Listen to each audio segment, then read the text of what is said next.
Israel Gaza पर किस तरह से ताबड़तोड़ हमले कर रहा है, तबाही मचा रहा है, ये किसी से छिपा नहीं है। गाजा की भयानक तस्वीरें पूरी दुनिया देख रही है, बल्कि भूख से तड़पते छोटे छोटे बच्चों को देखकर पूरी दुनिया इजराइल से भड़की हुई है और इजराइल से युद्ध खत्म करने और गाजा में खाना और पानी पहुंचाने की अपील भी कर रही है।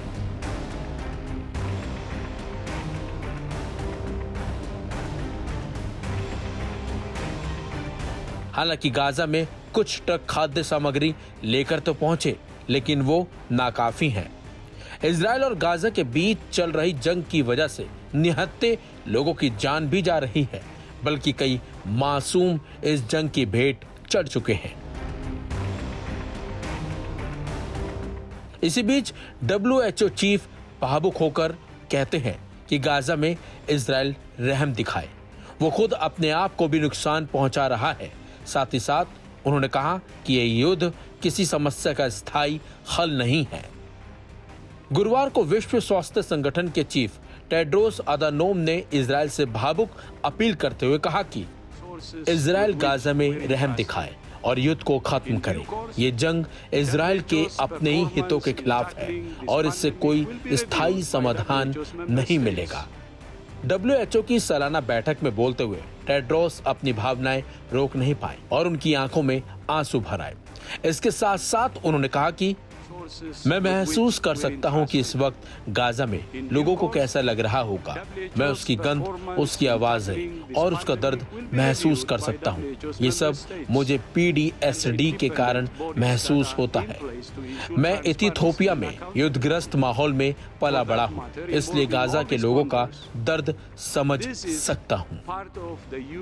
WHO चीफ का साफ साफ कहना है कि खाना और दवाइयों को हथियार बनाना बहुत गलत है। WHO के आपातकालीन निदेशक माइकल रायन ने बताया कि 2.1 मिलियन लोग गाजा में खतरे में हैं। वहां खाना, पानी, दवाइयां, ईंधन, हर चीज की भारी कमी हो रही है। पिछले हफ्ते 4 बड़े अस्पतालों को बंद करना पड़ा क्योंकि वे युद्ध क्षेत्र या खाली करवाए गए इलाकों में थे। पूरे गाजा में सिर्फ 2000 बेड उपलब्ध हैं, जो मौजूदा जरूरतों के मुकाबले बेहद कम है। WHO ने कहा, जो अस्पताल ठीक किए जाते हैं उन्हें फिर से हमलों में बर्बाद कर दिया जाता है। ये विनाशकारी चक्र अब रुकना चाहिए। टेड्रोस का कहना है कि अब इजराइल को युद्ध पूरी तरह से रोक देना चाहिए, जो इजराइल के साथ साथ फिलिस्तीनियों के लिए और पूरी मानवता के लिए अच्छा होगा। आपको बता दें, इजराइल हमलों में गाजा में हर तरफ से तबाही की तस्वीरें नजर आ रही हैं। छोटे छोटे बच्चे खाने की तलाश में भटकते दिख रहे हैं। इजराइल पर सभी देश दबाव बना रहे हैं कि वो युद्ध रोक दे ताकि गाजा में जा रही लोगों की जानों को बचाया जा सके। हालांकि खबर ये भी है कि नेतन्याहू युद्ध विराम के लिए तैयार तो हैं, लेकिन हमास के सामने उन्होंने कई शर्तें भी रख दी हैं।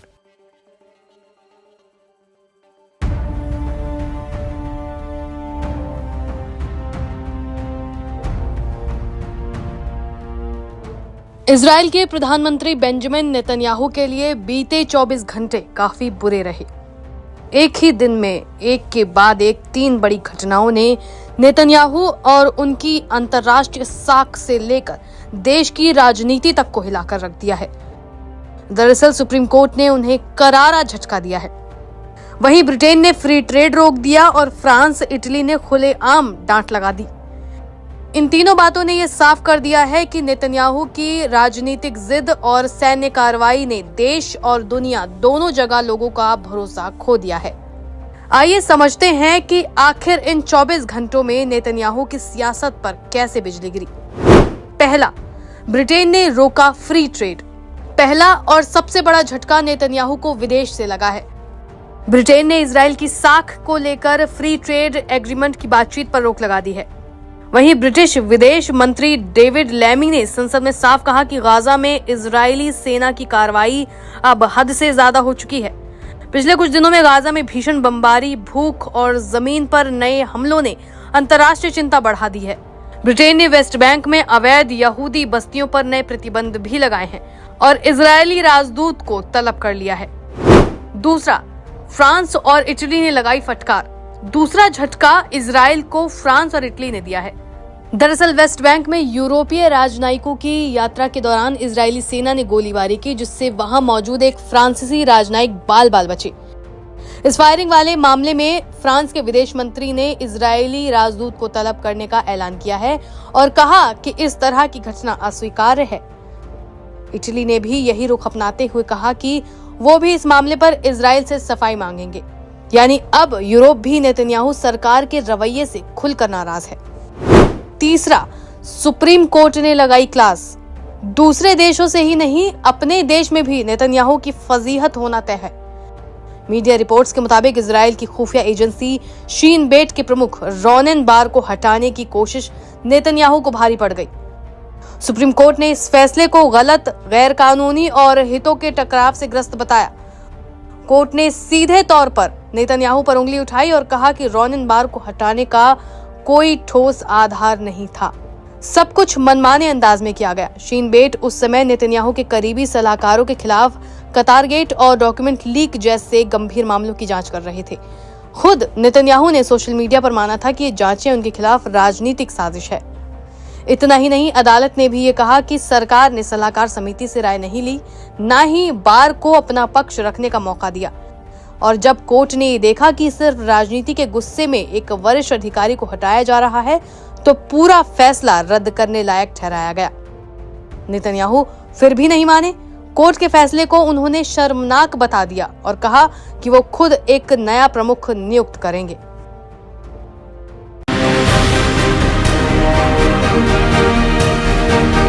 ईरान और अमेरिका के बीच न्यूक्लियर वेपन्स को लेकर अब भी चल रही बातचीत के बीच एक बड़ी खबर आ रही है। ईरान और उसके सबसे करीबी साझेदार रूस ने आधिकारिक रूप से इस समझौते पर मुहर लगा दी है कि अगले 20 सालों तक दोनों देश हर सतह पर एक दूसरे के साथ पार्टनरशिप को आगे बढ़ाएंगे। जी हाँ, मॉस्को और तेहरान में पक्का एग्रीमेंट हो गया है 20 वर्षों के लिए। इस दौरान दोनों के बीच डिफेंस कोऑपरेशन भी बढ़ाया जाएगा। ईरान में इस्लामिक क्रांति के बाद से ही रूस उनका मजबूत पार्टनर रहा है और दोनों मुल्क एक दूसरे की मदद करते हैं। जहां ईरान में इस्राएली हमलों को रोकने में रूसी डिफेंस सिस्टम S-400 ने बड़ा किरदार निभाया था, वहीं रूस ने यूक्रेन के खिलाफ ईरानी ड्रोन टेक्नोलॉजी का भरपूर इस्तेमाल किया है।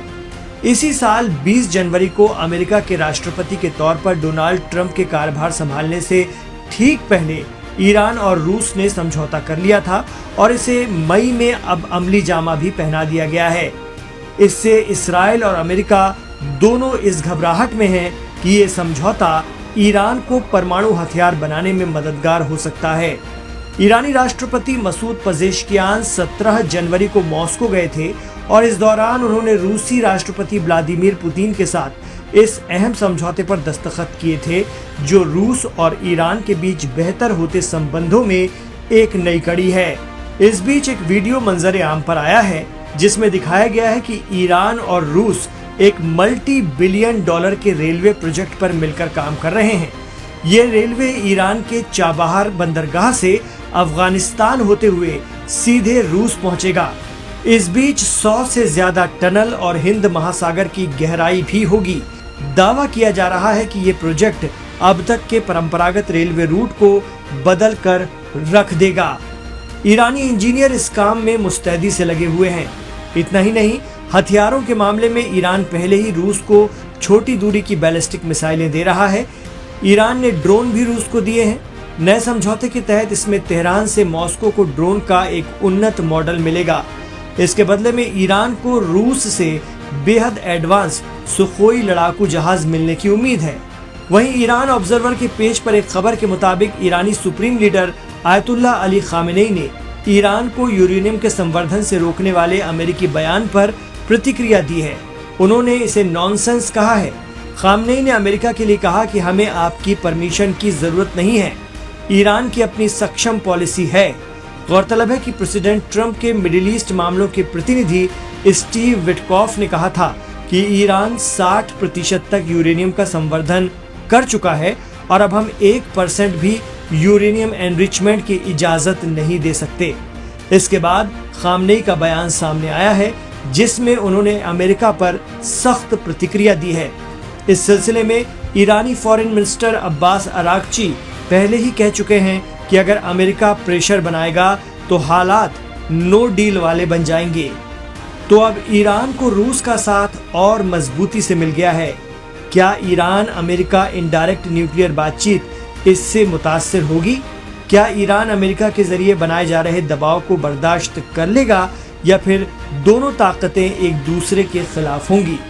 ईरान पहले ही कह चुका है कि वो अमेरिका के साथ इनडायरेक्ट बातचीत सिर्फ इसलिए कर रहा है कि दुनिया ये ना कहे कि ईरान बातचीत या सुलह के रास्तों को नहीं मानता। बाकी जंगी तैयारियां ईरान की अब भी जारी हैं, लेकिन अमेरिका का कड़ा रुख ईरान को बिदका सकता है।